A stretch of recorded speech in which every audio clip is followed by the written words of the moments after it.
Good morning. Welcome again to Morning Devotion. And thank you again so much for our time together. It's going to be a beautiful Sunday. Looking forward to teaching you on the doctrine of man and how Paul removed all superiority from the Athenians. They thought that they were better than everybody else. And Paul shows them that, you know what? God created us all. All mankind are equal. There's no room for prejudice in our lives. We're going to have a great deal of fun with that this weekend. Right now, I want us to go to Numbers chapter 15, beginning with verse 37. The Lord said to Moses, "Speak to the Israelites and say to them, throughout the generations to come, you are to make tassels on the corner of your garments, with a blue cord on each tassel.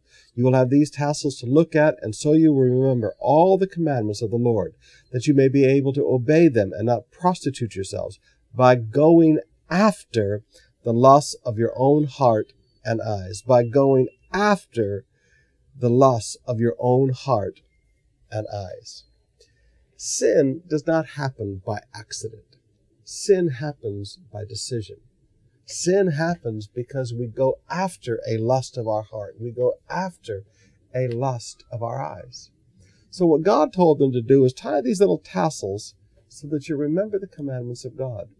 Now, I remember as a baby Christian, I was in Bible school, in fact, when I did this.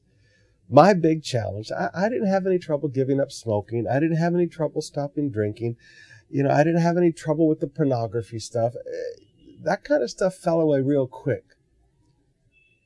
But I had a problem with fast driving. I really loved fast cars. That was my thing. I loved 0 foot on the floor. There wasn't a great deal of in between. And I can remember driving to preach, and the whole way I was driving there, I was going just about as fast as my car would go. And then I'd get there and think, oh my goodness, I've sinned all the way here, and now I'm trying to teach people to live right for God. And I just lived with condemnation about it. It was such a thrill to drive fast.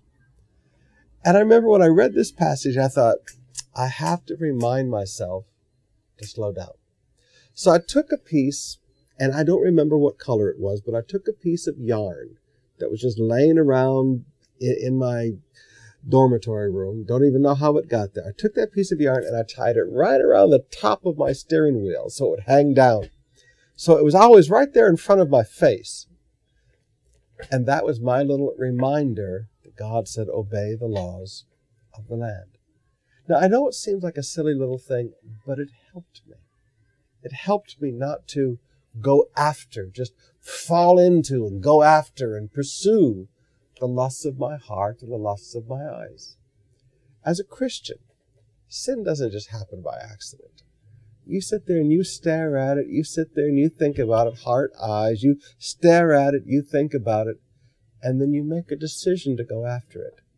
You need something to interrupt that decision-making process. Let me say that again. You need something to interrupt that decision-making process. For me, it was a little piece of yarn. Just a little piece of yarn to remind myself, no, I don't live like that anymore. No, I don't do things like that anymore. If you and I would learn to have little interruptions built into our life, we're going to find it's a lot easier to live right.